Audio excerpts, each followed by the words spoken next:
Good morning students.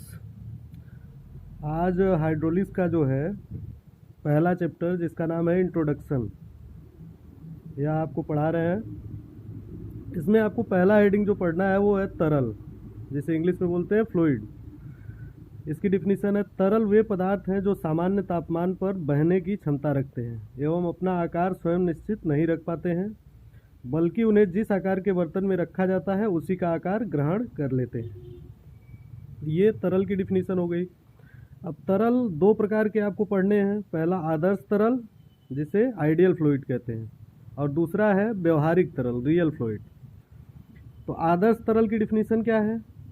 ऐसे तरल जिसमें श्यानता एवं पृष्ठ तनाव का गुण नहीं पाया जाता है, उन्हें आदर्श तरल कहते हैं। श्यानता मतलब विस्कोसिटी और पृष्ठ तनाव मतलब सरफेस टेंशन। व्यवहारिक तरल किसे बोलेंगे? ऐसे तरल जिसमें श्यानता एवं पृष्ठ तनाव का गुण पाया जाता हो, उन्हें व्यवहारिक या वास्तविक तरल कहते हैं। अगला हेडिंग है तरल यांत्रिकी, फ्लूइड मैकेनिक्स। तरल यांत्रिकी के अंतर्गत तरल की गतिमान एवं स्थिर अवस्थाओं में उसके व्यवहार का अध्ययन किया जाता है। जो तरल है वो गति अवस्था में है तो उसका व्यवहार कैसा होगा, स्थिर अवस्था में है तो कैसा उसका व्यवहार होगा, इसी का अध्ययन जो है तरल यांत्रिकी के अंतर्गत किया जाता है। अब तरल यांत्रिकी की विभिन्न शाखाएं भी हैं। जैसे तरल यांत्रिकी जो है फ्लूइड मैकेनिक्स, इसको दो भागों में बांटा गया। पहला गैस यांत्रिकी और दूसरा द्रव यांत्रिकी। गैस यांत्रिकी को बोलते हैं गैस मैकेनिक्स और द्रव यांत्रिकी को बोलते हैं हाइड्रो मैकेनिक्स। फिर गैस यांत्रिकी को भी दो भागों में बांट दिया गया, वायु स्थितिकी और वायु गतिकी।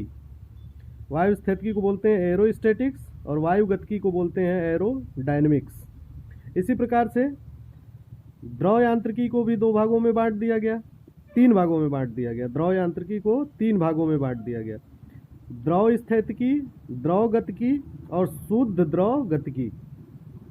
द्रव स्थितिकी को बोलते हैं हाइड्रोस्टैटिक्स, द्रव गतिकी को बोलते हैं हाइड्रोडायनेमिक्स और शुद्ध द्रव गतिकी को बोलते हैं हाइड्रोकाइनामेटिक्स।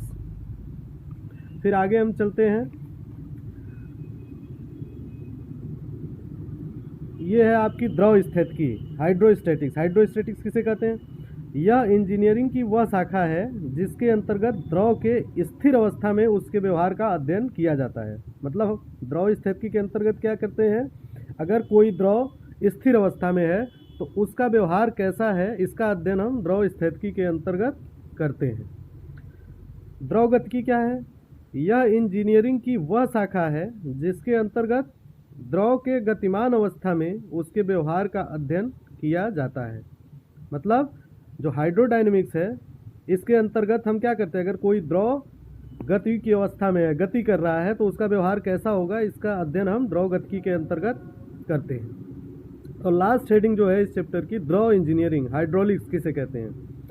तो यह इंजीनियरिंग की वह शाखा है जिसके अंतर्गत पानी की स्थिर अथवा गतिशील अवस्था में उसके व्यवहार का अध्ययन किया जाता है।